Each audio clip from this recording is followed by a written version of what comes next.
Please stand, please stand, please stand, please stand. It works! I'm an engineer now. Hello, this is Ken. I like making things. I love finding affordable ways to DIY a variety of things. Money can't buy everything, except maybe figures. I love collecting figures and recreating iconic scenes. Every figure deserves to shine on my display. So every week I ask myself the same question, and answer it by creating something I'm proud of.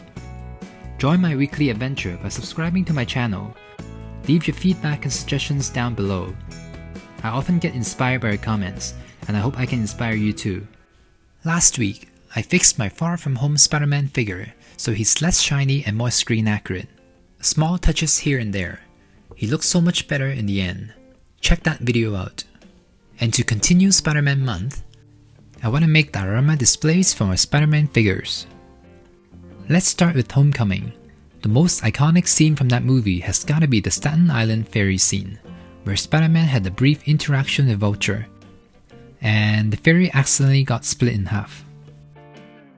To prevent the ferry and its passengers from sinking, the only thing Spider-Man could do was to use his webs and use his own strength to hold the ferry together. That's the scene I want to recreate with my display. So, can I make it? Let's start with the pose. I need Spider-Man hanging in mid-air with his arms out, pulling the ferry inwards, so I need to build the ferry first. Now I'm not going to build the entire ferry, that would take the attention away from the figure. And if I make it to scale, it will be too massive. I just need to create the impression of the ferry, so the focus stays on Peter. Okay, I'm also just trying to make it as simple as possible, so I don't have to spend weeks on it. And I want the ferry to be tilting towards its doom. There we go, that should work. Let's find out. Here's everything printed. Cut, cut, cut.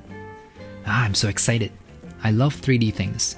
I haven't made a paper display since the Ship of Theseus Vision vs. White Vision display, and I've been itching to make one ever since. For those who are new to my channel, I don't just paint and fix figures, I also create diorama displays for them so they can shine on my shelf. A lot of times, the supporting characters or older versions of certain characters get pushed to the side or behind cooler versions of themselves and slowly fade into the void. So I like recreating iconic scenes for my figures so everyone gets to shine independently. Another reason why I like building my own displays is because actual diorama statues are expensive to buy, and those are static and are not posable.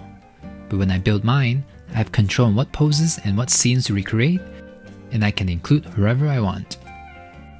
If I don't like them in the future, I can always remove the figures and pose them somewhere else. I just enjoy the flexibility so much more, and it saves me a lot of money. There's just this joy that only DIY projects can bring. Back to the ferry. I'm building half of it first, to make sure it works. I want it at an angle. If you're wondering how it's staying upright, it's because I taped the rock inside the base to add more weight to it. Okay, now to make the other half of the ferry, I'm just gonna mirror the footage. Give me a sec. Ta-da! Magic! Now I got the two halves of the ferry. All there's left is Spidey and his webs. I gotta suspend him in mid-air somehow, so I'm gonna use my trusty paper clips again. I love using paper clips to create my own stands because they're inexpensive, sturdy, yet flexible. I thought about using fishing wire to actually hang Spider-Man in mid-air, but I decided to stick with paper clips because that way, Spider-Man can float without relying on external objects. Since I haven't figured out where to put the final display yet. The other thing is that I have more control on the shape I want this way. I'm going to use super glue to make it look more web-like. I don't want the webs to be too long. I want my display to take up as little space as possible. Otherwise, I'm going to run out of room very quickly. Okay, that looks pretty good. Here's Spidey ready to give up his life. I attached two long strands of webs onto his wrist pegs. These pieces will be the ones holding Spidey up. They look really strange now, so I'm going to try and make them look more web-like with my glue gun. I also added a horizontal piece that connects the two, so everything is connected and easier to manage. The horizontal piece will go directly behind Spider-Man's back and should be hidden. Alright, I'm going to add more paper clips to make it look more like spider webs and less like a stand. Be right back. Okay, here it is all webbed up. That looks like those old school satellite antennas. This is my first time making webs, don't judge. I think it'll look less odd once I put Spider-Man back on.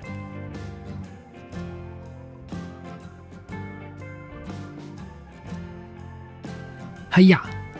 There we go. That looks slightly better. It looks good at an angle. And it's pretty stable too. I just really like that it's an independent piece by itself. Fishing wires would look better, but it would be stuck at a certain spot. Now let's add the ferry pieces into the scene. One there, and the other one there. Wow, that looks good. I think I achieved the illusion of Spider-Man pulling the ferry together pretty well, even though he's not really attached to the ferry at all. What I like most is that it's very dynamic. It looks good in multiple angles. You can just feel the tension in Spider-Man's pose. The webs help emphasize his agony too. And of course, I can't forget Iron Man's involvement. He's judging Peter from the windows. Tony's inclusion completes the scene. Actually, speaking of completing the scene, I have to include the person responsible for splitting the ferry in half. Actually, was it Vulture's fault or Spider-Man's fault? I think it'll look even more cinematic if Vulture's flying in the sky in the background. So my attempt to make Vulture fly in the air is to build him a very tall platform. So it looks like he's flying on top of the ferry. The platform will go behind Spider-Man, and then Vulture will be right on top of the platform. Ta-da! Now Vulture is effortlessly flying in the background. Actually, this is what I've done to prop him up. I just stacked a bunch of packaging cardboard to get the height I need, and then I put Vulture and his stand on it, and cover it up with the ferry. Vulture is still a bit challenging to balance, especially at this height. I couldn't put him in a more dynamic pose, but I think his wings are the show stealer, so his pose isn't as crucial. Oh, speaking of, I fixed my Vulture figure a few weeks ago too. The original figure looked too much like matcha chocolate to me. Check that video out if you haven't already. Okay, let's take some photos. Let's start with just Spidey. It's so simple, but it captures that moment so well. The webs aren't distracting, even though I would argue that they are the weakest element of the display. But the diagonal lines draw your attention towards Spider-Man, the main focus of the display. And here's the complete diorama. What do you think? Did you like what I've done? Let me know down below. Give this video a like and subscribe if you enjoyed my video. I'm very satisfied with this diorama. It just looks so cinematic. It would have been boring to display these figures without a proper diorama. Anyway, thanks for watching. Stay inspired, and I'll see you soon. I can make it, so can you.